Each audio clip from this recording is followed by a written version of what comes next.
Kwaban ka samar kwalba bai ba kanka cikin mangyada ba mai sanyi ba ka kai bayani sai in jikin ka bai sami ba.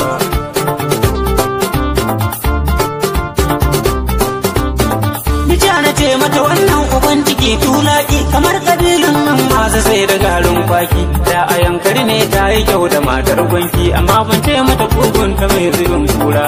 Iyaliya kai ne ka kalli matar sarki lalala ne na kalli matar sarki. Lalle ko yaro yau za ka kai abun da ka ɗauko kudan da sai marƙera da ɓangaren katako tunda ni za ka yi wasanni da dusar koko da yau da gobe da jibi ba za ka fan a gida ba. Iyaliya kai ne ka kalli matar sarki.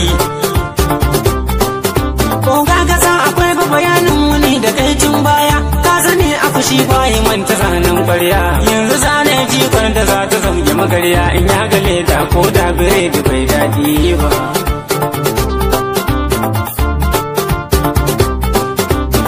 Batun jikon nan da kai wa bishiya ta yi bawo na ga kazar da ka samu goro ba ta dawo za na fara gyaɗan nan saboda tsadar bawo in kunta kulli ba shawara nake nema ba.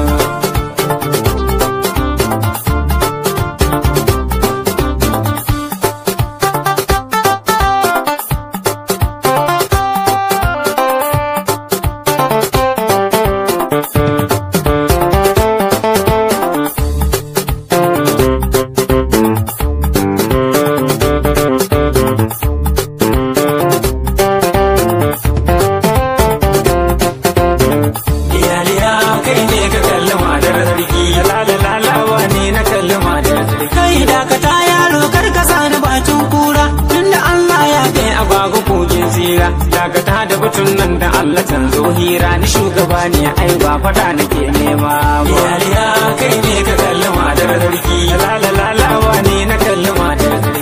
Ban fahimci ba wai me ake nufi ne sarki yaya zai yi bayani kana taɓa mai birki cincinin dama na da ina ta mafarkin akwai abin da yake kai ya zo da ban gano ba. Iyaliya kai ne ka kalli matar sarki lalala ne na kalli matar sarki. A'a wato bayanin da yake nufi akwai wata rana ne da wan mai da waziri za mu taron suna sai kwatsam na ga kaza baka tana kallo na dai shiru na yi zubi na waiwaya bayana da san magauta kuma sun dade suna nema na to a sa'in kuma goruba tana hannu sai na je ka kazar ba wai yana nufin komai ba. Iyaliya kai ne ka kalli matar sarki lalala ne na kalli matar jama'a na tsayar da batun nan ku daina zargin dana yana da tarbiyya kar a dagula mai suna zo ta honan dan baba marmako ta waje na ku jala yaro ba shi ya kalli matata ba. Iyaliya kai ne ka kalli matar sarki ku jala yaro ba shi ya kalli